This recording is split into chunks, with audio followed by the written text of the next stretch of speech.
नमस्कार दोस्तों, आप देख रहे हैं यूविजेड न्यूज, जहां हम लेकर आते हैं देश दुनिया की ताजा बड़ी खबरें। इन ताजा बड़ी खबरों को एक एक करके विस्तार से जानेंगे। दोस्तों, खबरों का सिलसिला शुरू करें उससे पहले अगर आप हमारे चैनल पर नए हैं तो चैनल को सब्सक्राइब करके घंटी के बटन को जरूर दबाएं। इससे होगा क्या, हम जो भी खबरों की वीडियो डालेंगे वो आप तक बिना रुकावट सबसे पहले पहुंचेगी। और इसी के साथ दोस्तों, आज की पहली बड़ी खबर की चंद घंटों में ही निकल गई संजय राउत की हेकड़ी। बैंक घोटाले में पत्नी की पेशी के लिए ईडी से मांगा अतिरिक्त समय। जी हाँ दोस्तों, आपने बिल्कुल सही सुना कि प्रवर्तन निर्देशालय यानी कि ईडी द्वारा भेजे गए समन से संजय राउत बौखला गए थे। उन्होंने कहा था कि हम किसी से नहीं डरते हैं और समय आने पर माकूल जवाब देंगे। हालांकि अब उन्हें समझ आ गया है कि हेकड़ी से कुछ हासिल होने वाला नहीं है। तो दोस्तों, यहाँ पर आपको क्या लगता है कि जिस तरीके से अतिरिक्त समय मांगा गया है, क्या दाल में कुछ काला है या पूरी दाल ही काली है? अपनी राय कमेंट करके जरूर बताएं। और इसी के साथ दोस्तों, अगली बड़ी खबर जो निकल कर आ रही है कि किसान आंदोलन पर किसान नेता राकेश टिकैत बोले क्रांति चिंगारी बनेगी, विपक्ष पर भी किया हमला। दोस्तों, यहाँ पर आपको बता दें कि नए कृषि कानूनों के खिलाफ आंदोलन कर रहे किसानों और सरकार के बीच अब तक की 6 दौर की बातचीत हो चुकी है, लेकिन कोई भी सहमति बन नहीं पाई है। अब अगले दौर की बातचीत आज यानी कि 30 दिसंबर को होगी। देखते हैं कि इस बार क्या रास्ता निकलता है। दोस्तों, यहाँ पर हम आपसे भी जानना चाहते हैं, आपको क्या लगता है कि इस बार कुछ पॉजिटिव निकलने वाला है, यानी कि कुछ समाधान निकल सकता है? अपनी राय कमेंट करके जरूर बताएं। और इसी के साथ दोस्तों, अगली बड़ी खबर जो निकल कर आ रही है कि बीजेपी पर बरसी है ममता, 30 सीटें जीत कर दिखाएं, पीएम के टैगोर लुक पर कसा है तंज। दोस्तों, यहाँ पर आपको बता दें कि पश्चिम बंगाल के बीरभूम में मंगलवार को टीएमसी प्रमुख ममता बनर्जी ने पद यात्रा निकाला और बाद में रैली को संबोधित किया। इस दौरान ममता बनर्जी ने बीजेपी को निशाने पर लिया। दोस्तों, यहाँ पर हम आप लोगों से पूछना चाहते हैं कि जिस तरीके से पश्चिम बंगाल में अब चुनाव होने वाले हैं, दोस्तों यहाँ पर आपको क्या लगता है कि बीजेपी या फिर टीएमसी यानी कि ममता बनर्जी, कौन जीत सकता है, कौन मुख्यमंत्री बनेगा? अपनी राय कमेंट करके जरूर बताएं। और इसी के साथ दोस्तों, अगली बड़ी खबर जो निकल कर आ रही है कि आरजेडी के सीएम पीएम वाले ऑफर पर तेजस्वी बोले नीतीश को क्या करना है खुद तय करेंगे। दोस्तों, यहाँ पर आपको बता दें कि आरजेडी के वरिष्ठ नेता और पूर्व विधानसभा स्पीकर उदय नारायण चौधरी ने सीएम पीएम वाले प्रस्ताव को तेजस्वी यादव ने उनका व्यक्तिगत बयान बताया है। साथ ही तेजस्वी यादव ने कहा कि बीजेपी और जेडीयू के बीच में कभी कोई गठबंधन था ही नहीं, बल्कि ये तो एक समझौता था। बीजेपी को नीतीश कुमार ने बिहार में फलने फूलने का मौका दिया है, अब उनको क्या करना है नहीं करना है वो खुद ही तय करें। दोस्तों, यहाँ पर हम आपसे पूछना चाहते हैं, आपको क्या लगता है कि जिस तरीके से आरजेडी की तरफ से नीतीश कुमार को ऑफर दिया जा रहा है, क्या वाकई में अब तेजस्वी यादव बिहार के मुख्यमंत्री बन जाएंगे? अपनी राय कमेंट करके जरूर बताएं। और इसी के साथ दोस्तों, अगली बड़ी खबर जो निकल कर आ रही है कि रजनीकांत का ऐलान, नहीं बनाएंगे राजनीतिक पार्टी, तबीयत खराब होने को बताया भगवान की चेतावनी। दोस्तों, यहाँ पर आपको बता दें कि तमिलनाडु में होने वाले विधानसभा चुनाव से पहले ही सुपरस्टार रजनीकांत ने बड़ा ऐलान कर दिया है। मंगलवार को एक बयान जारी करते हुए रजनीकांत ने कहा कि वो कोई राजनीतिक दल नहीं बनाने जा रहे। और इसी के साथ दोस्तों, अगली बड़ी खबर जो निकल कर आ रही है कि बीजेपी को जेडीयू की सीधी चेतावनी, जो कुछ हो रहा है वो ठीक नहीं।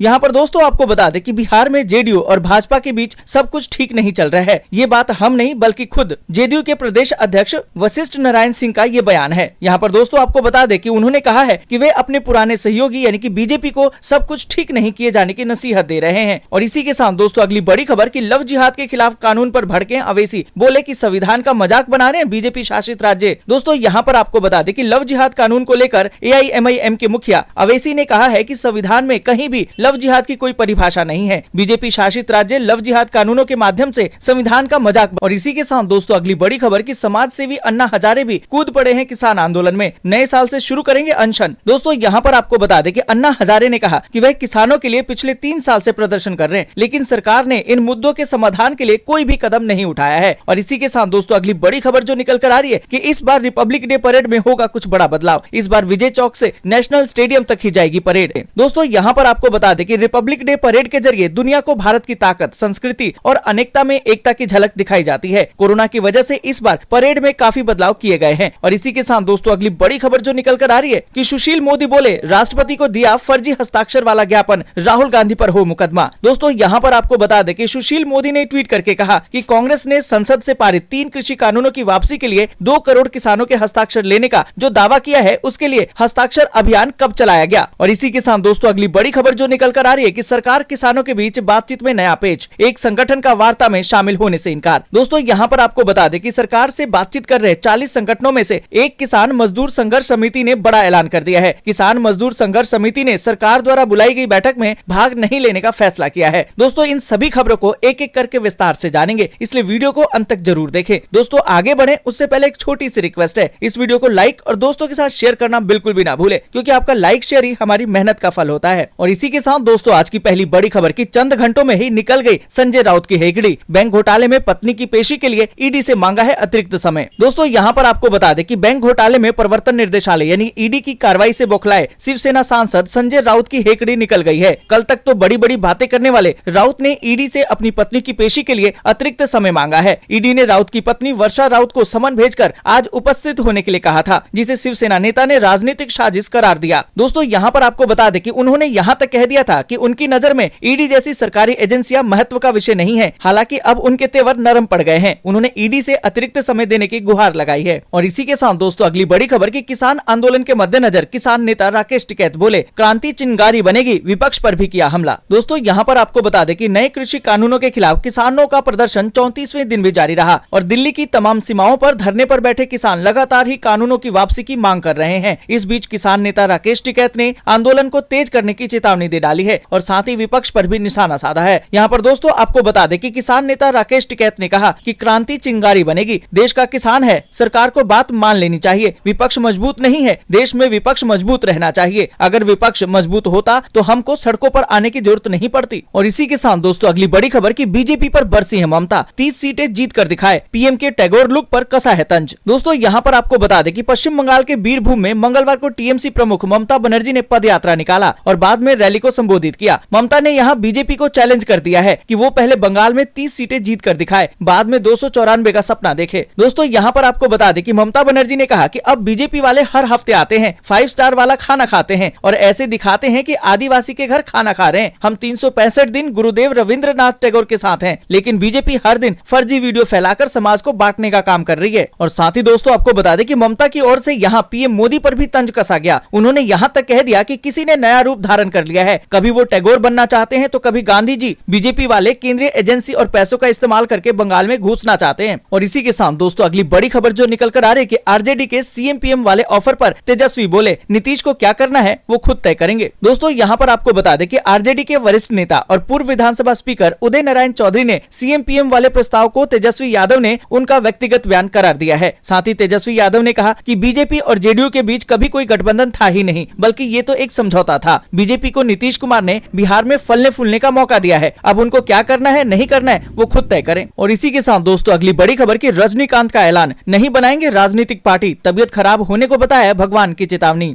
दोस्तों यहाँ पर आपको बता दें कि तमिलनाडु में होने वाले विधानसभा चुनाव से पहले ही सुपरस्टार रजनीकांत ने बड़ा ऐलान कर दिया है। मंगलवार को एक बयान जारी करते हुए रजनीकांत ने कहा कि वो कोई राजनीतिक दल नहीं बनाने जा रहे, हालांकि तमिलनाडु के लोगों के लिए काम करते रहेंगे। यहाँ पर दोस्तों आपको बता दें कि रजनीकांत ने एक बयान में कहा कि बीते दिनों उनकी तबियत में जो गिरावट हुई वो इसे भगवान की चेतावनी मानते हैं और राजनीतिक पार्टी नहीं बनाने का फैसला करते हैं। रजनीकांत ने कहा कि वो ऐसा नहीं चाहते कि लोग ये समझे कि उन्हें बलि का बकरा बना दिया गया है। और इसी के साथ दोस्तों अगली बड़ी खबर जो निकल कर आ रही है कि बीजेपी को जेडीयू की सीधी चेतावनी, जो कुछ हो रहा है वो ठीक नहीं। दोस्तों यहाँ पर आपको बता दें कि बिहार में जेडीयू और भाजपा के बीच सब कुछ ठीक नहीं चल रहा है। ये बात हम नहीं बल्कि खुद जेडीयू के प्रदेश अध्यक्ष वशिष्ठ नारायण सिंह ने एक बयान में कहा है, जिसमें वह अपने पुराने सहयोगी यानी कि बीजेपी को सब कुछ ठीक नहीं किए जाने की नसीहत दे रहे हैं। दरअसल अरुणाचल प्रदेश में जेडीयू के 6 विधायकों का बीजेपी में चला जाना पार्टी को बिल्कुल भी रास नहीं आ रहा है और यही कारण है कि इसकी तलखी अब दोनों ही दलों के नेताओं के बयानों में भी दिखाई दे रही है। और इसी के साथ दोस्तों अगली बड़ी खबर की लव जिहाद के खिलाफ कानून पर भड़क गए हैं अवैसी, बोले कि संविधान का मजाक बना रहे हैं बीजेपी शासित राज्य। दोस्तों यहाँ पर आपको बता दें कि लव जिहाद को लेकर भारतीय जनता पार्टी यानी बीजेपी शासित राज्य बेहद ही आक्रामक हैं और उत्तर प्रदेश में इसको लेकर कानून भी बन चुका है। तो मध्य प्रदेश में अध्यादेश जारी कर दिया गया है। लव जिहाद पर राज्यों में बनाए जा रहे कानूनों को लेकर AIMIM के मुखिया अवैसी ने इन कोशिशों की आलोचना करते हुए कहा कि बीजेपी शासित राज्य लव जिहाद कानूनों के माध्यम से संविधान का मजाक बना रही है। दोस्तों यहाँ पर आपको बता दें कि AIMIM के चीफ अवैसी ने कहा कि संविधान में कहीं भी लव जिहाद की कोई भी परिभाषा नहीं है। बीजेपी शासित राज्य लव जिहाद कानूनों के माध्यम से संविधान का मजाक बना रहे हैं। बीजेपी शासित राज्य अगर कोई कानून बनाना चाहते हैं तो उन्हें MSP को लेकर कानून बनाना चाहिए और रोजगार उपलब्ध कराना चाहिए। और इसी के साथ दोस्तों अगली बड़ी खबर की समाज सेवी अन्ना हजारे भी कूद पड़े हैं किसान आंदोलन में, नए साल से शुरू करेंगे अनशन। दोस्तों यहाँ पर आपको बता दें कि सामाजिक कार्यकर्ता अन्ना हजारे ने चेतावनी दी है कि अगर केंद्र सरकार ने किसानों की समस्याओं का कोई ठोस फैसला नहीं किया तो वे जनवरी में नई दिल्ली में आंदोलन शुरू करेंगे। अन्ना हजारे ने इस बारे में केंद्र सरकार को एक चिट्ठी भी लिखी है। हालांकि आंदोलन की तारीख को लेकर कोई भी जानकारी नहीं दी गई है। यहाँ पर दोस्तों आपको बता दें कि समाज सेवी अन्ना हजारे ने कहा कि उन्होंने अगले महीने दिल्ली में अपना विरोध प्रदर्शन फिर से शुरू करने का निर्णय लिया है और इसके बारे में सरकार को भी सूचित कर दिया गया है। और इसी के साथ दोस्तों अगली बड़ी खबर जो निकल कर आ रही है कि रिपब्लिक डे परेड में बड़ा बदलाव, इस बार विजय चौक से नेशनल स्टेडियम तक ही जाएगी परेड। दोस्तों यहाँ पर आपको बता दें कि रिपब्लिक डे परेड में इस बार कई बड़े बदलाव किए गए हैं। कोविड-19 की वजह से परेड की लंबाई को कम कर दिया गया है। इस बार परेड विजय चौक से शुरू होकर नेशनल स्टेडियम तक ही जाएगी, जबकि हर बार रिपब्लिक डे परेड राजपथ से शुरू होकर लाल किले तक जाती थी। रिपब्लिक डे परेड के जरिए दुनिया को भारत की ताकत, संस्कृति, अनेकता में एकता की झलक दिखाई जाती है। और साथ ही दोस्तों आपको बता दें कि परेड देखने का मौका भी इस बार कम लोगों को मिलेगा। जहां हर साल रिपब्लिक डे परेड देखने 1,15,000 लोग मौजूद रहते थे, वहीं इस बार सिर्फ 25,000 लोग ही मौजूद रहेंगे। हर बार 32,000 टिकट बेचे जाते थे, इस बार टिकट को लेकर सिर्फ 7,500 लोग ही शामिल हो पाएंगे। और इसी के साथ दोस्तों अगली बड़ी खबर की सुशील मोदी ने कहा कि राष्ट्रपति को दिया गया फर्जी हस्ताक्षर वाला ज्ञापन, राहुल गांधी पर हो मुकदमा। दोस्तों यहाँ पर आपको बता दें कि केंद्र सरकार की ओर से लागू 3 कृषि कानूनों के खिलाफ किसान सड़कों पर आंदोलन कर रहे हैं। वहीं इसको लेकर सत्ताधारी भारतीय जनता पार्टी यानी बीजेपी और विपक्षी दलों के बीच बयानों के तीर भी खूब चल रहे हैं। कांग्रेस 2 करोड़ किसानों के हस्ताक्षर का दावा कर रही है, वहीं बीजेपी की ओर से सुशील कुमार मोदी ने इसको लेकर हमला बोला है। सुशील कुमार मोदी ने एक के बाद एक कई ट्वीट करके कांग्रेस की आलोचना की है। दोस्तों यहाँ पर आपको बता दें कि सुशील मोदी ने ट्वीट करके कहा कि कांग्रेस ने संसद से पारित तीनों कृषि कानून की वापसी के लिए 2 करोड़ किसानों के हस्ताक्षर लेने का जो दावा किया है, उसके लिए हस्ताक्षर अभियान कब चलाया गया। उन्होंने कहा कि बिहार में कांग्रेस कहीं भी हस्ताक्षर अभियान चलाती नहीं दिखाई दी। यूथ कांग्रेस ने भी ऐसे अभियान से इनकार कर दिया है। राहुल गांधी पर हमला बोलते हुए सुशील मोदी ने कहा कि उन्होंने फर्जी हस्ताक्षर वाला ज्ञापन राष्ट्रपति को सौंपने का गंभीर अपराध किया है। और इसी के साथ दोस्तों अगली बड़ी खबर की सरकार किसानों के बीच बातचीत में नया पेच, एक संगठन का वार्ता में शामिल होने से इनकार। दोस्तों यहाँ पर आपको बता दें कि नए कृषि कानूनों को लेकर सरकार और किसानों के बीच आज बातचीत होनी है। इससे पहले सरकार से बातचीत कर रहे 40 संगठनों में से एक किसान मजदूर संघर्ष समिति ने बड़ा ऐलान कर दिया है। किसान मजदूर संघर्ष समिति ने सरकार द्वारा बुलाई गई बैठक में भाग नहीं लेने का निर्णय लिया है। उसका कहना है कि सरकार के पास कोई ठोस एजेंडा ही नहीं है। साथ ही नए साल में संगठन अपने संघर्ष को और तेज करेगा। दोस्तों आज के लिए बस इतना ही। वीडियो आपको पसंद आई हो तो लाइक और शेयर जरूर कर दें और ऐसी ही खबरों को देखने के लिए इस चैनल को सब्सक्राइब जरूर कर लें। जय हिंद, जय भारत।